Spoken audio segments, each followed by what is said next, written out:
Have you been wanting to get on the decluttering bandwagon, become more minimal, simplify your life, but you're worried that it's just not going to be worth the effort and the time it takes to get there? Well, that's what we're going to be talking about in today's video. In my experience, which is almost 5 years of living with less, our family decluttered, myself and my family decluttered about 85% of our family's possessions. And I will tell you that nothing wastes more time and takes up more energy and effort than having too much stuff. It used to happen to me all the time where I would lose items, didn't know where things were. Since decluttering, living with really just the things that we use has really eliminated this kind of frazzled, I can't find my stuff problem. Everything just tends to have a home when you don't have as much. I used to shuffle stuff around my house thinking if I could just move it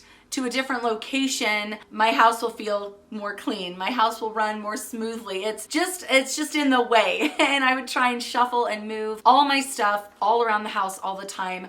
And it really was a huge waste of energy and effort because in the end, I was no better off. I had just rearranged my clutter and it was absolutely not working for me. And I was so happy to figure this out and realize that you actually have to get rid of the clutter for your house and not to feel so out of control. Organizing used to be something I was not good at all. I found it really difficult to figure out what kind of items should go together, how I should categorize, what types of bins I needed. It all felt very overwhelming. But once I started decluttering my space, I realized that organizing became very straightforward, more simple, and it wasn't hard like it was before. So organizing your home, organizing your stuff suddenly is less overwhelming, cheaper, and it's just so much easier overall. It is so much more motivating to live in a space with less clutter. You're just more motivated in general. I'm more motivated to cook dinner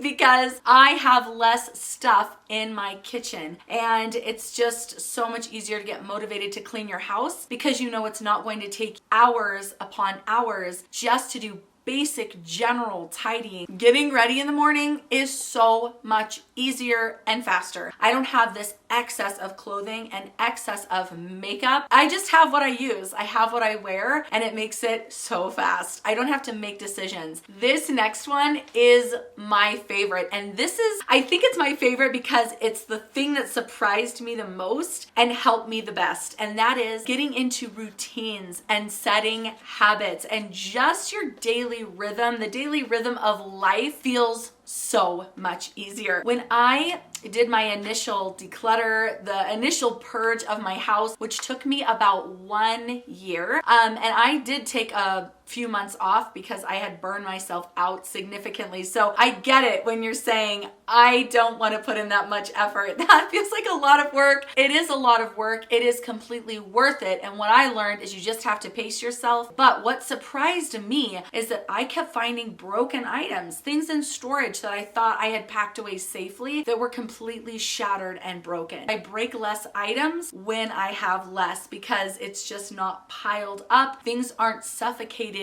being stuffed into the corners of your home, into the corners of your storage spaces. It is so much easier to pack. I actually don't end up packing stuff that I don't use, which I used to do all the time. I would overpack constantly, and you start realizing what things you actually use. It just generally lends itself to traveling more easily. Tidying your home, cleaning, finding homes for the items in your space is 1,000 times easier. This is another reason I kind of set about decluttering and minimalist journey in the first place, is because I was so tired of how long it took me to clean my space and to do basic, general, everyday tasks. I love that you just stop wanting stuff in general. I used to want new things constantly, new home decor, new bedding, new clothes, new makeup, you name it. I wanted new and more. And I just haven't found that to be the case since decluttering my home. I still want new things, I still get new things, but I have reined it in significantly, saving more money and saving all that extra work in managing the clutter afterwards. Let's talk about toxic clutter. This is very, very specific. This is the clutter in your home that actually makes you feel bad about yourself. This is clutter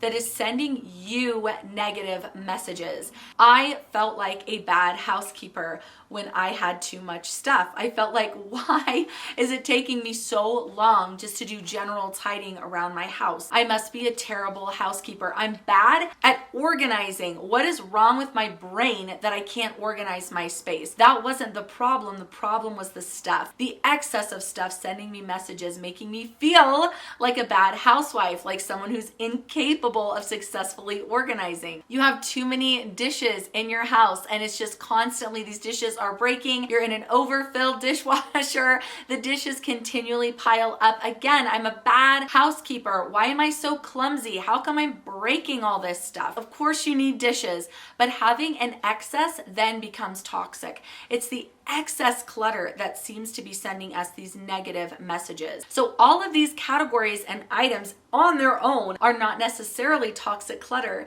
If they're able to serve you and benefit you, they're not clutter at all. Now, you do not need to become a minimalist or call yourself a minimalist to reap the benefits of decluttering. So let's completely throw out those titles because they aren't important. What's important is that your life simply functions for you and you're not constantly feeling like you're swimming upstream in your own space. So let's talk about how to get rid of toxic clutter and how to actually identify it and figure out what it is in your home that is the excess that's making you so frustrated. My number one tip in identifying whether or not your clutter is toxic is noticing how items make you feel. Now, Marie Kondo talks about this and she talks about items sparking joy. This is a good place to start. But I think on the flip side of that, if your stuff is making you feel negative, I'm not a good housewife, I don't prioritize education, I'm clumsy, I can't keep routines, I'm lazy. If the item that you're holding up is sending you any of these messages, making you feel bad about yourself, when you go into declutter, say, okay, for 10 minutes, I'm going to be really, really honest. And that can be difficult. But then once the timer goes off, you're done. You do not have to do this anymore. So I feel like, again, biting the decluttering projects off in chunks is so beneficial because you do have to use a lot of mental and emotional, physical energy to declutter. So for 10 minutes, 15 minutes, you're going to say, I'm going to be completely honest and I'm going to really notice how these items make me feel. Maybe you're just frustrated because you keep having to pick up that same item over and over again off the floor, and it's just frustrating in general. That's your sign that this is toxic clutter. It's making you feel bad, so you can get rid of it. On the flip side, like Marie Kondo says, if the item sparks joy, maybe it's something that makes you feel like a great housewife. It's something that makes you feel amazing about your weight or your health journey. It's something that really tells you I'm an educated, responsible, on the ball person, then it maybe is something you can consider keeping. Also, if it makes your routines run more smoothly, if it eliminates the frustration in your life, then it is likely not toxic clutter. So although I don't believe in keeping every item that sparks joy, because I could keep an entire basement full of childhood mementos, I'm not going to do that. I'm going to actually keep my very favorites because, again, once I get over my personal clutter threshold, I'm suddenly not very joyful at all. So start with the things that you know for a fact are frustrating you, are making you feel bad about yourself. This is your toxic clutter. It goes without question. The rest of the stuff that's left, if they're all things that make you feel really amazing about yourself, contribute to a well-functioning home, then see how you feel. Do an experiment and stop right there. If you are able to maintain what you envision for yourself when you see yourself running a smooth and efficient home, then you've kept the perfect amount. If you still feel frustrated, then go ahead and start whittling down from there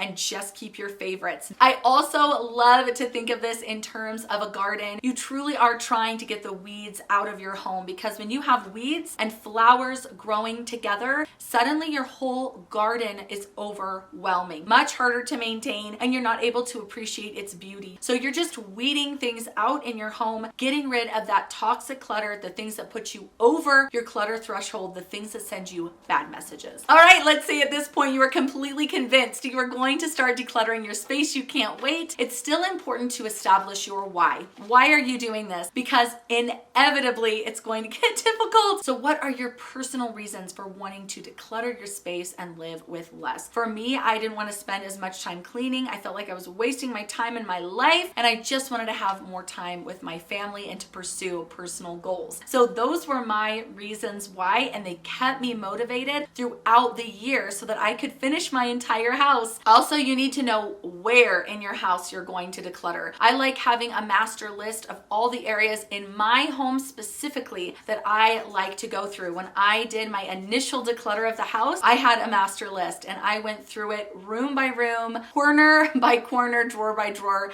and I decluttered that way. So know exactly where you need to declutter. And if you're only doing maybe like a 1-month challenge and you're just going to start in your kitchen or your closet or your bathroom, then make sure that you break down the specific areas that you're going to declutter so that you can stay focused and organized throughout the process. It just makes it so much less frustrating. Okay, now you've got to figure out when you're going to do this. Are you going to declutter for 30 minutes on a Saturday or an hour on a Saturday? Are you going to declutter 10 minutes after lunch every single day? And I highly recommend choosing cues that are going to help you remember it's time to declutter. When I put my baby down for her morning nap, I'm going to declutter for 20 minutes, 10 minutes, 5 minutes can even make a difference. You will be amazed if you keep it up. Burnout is not your cue that you should stop decluttering. If I stopped decluttering when I hit that wall, when I started burning out after I think it was 4 months, I really hit a wall and I was like, I am exhausted. I am so tired. If I had stopped completely and never picked it up again after I took a couple months off to rest and recuperate, if I had not picked back up again, I don't see that I would have been able to even begin to reap the full benefits of decluttering. So know that burnout is not a sign that you should stop decluttering. No. Burnout might be a sign that you need to pace yourself a little better, that you need to cut back on these large bursts of decluttering, time slots or these huge projects. Try not to do them all at once, which is what I did. That was not good for me. I highly recommend just breaking it off in the small chunks that I've been talking about. But even if you hit a wall and you feel burned out, take a couple days off, take the week, and then start back up again, because you're not going to be able to reap the full benefits if you quit before you've been able to see what decluttering can really do for your home and for you. I have another video on the screen. I will meet you over there. Bye.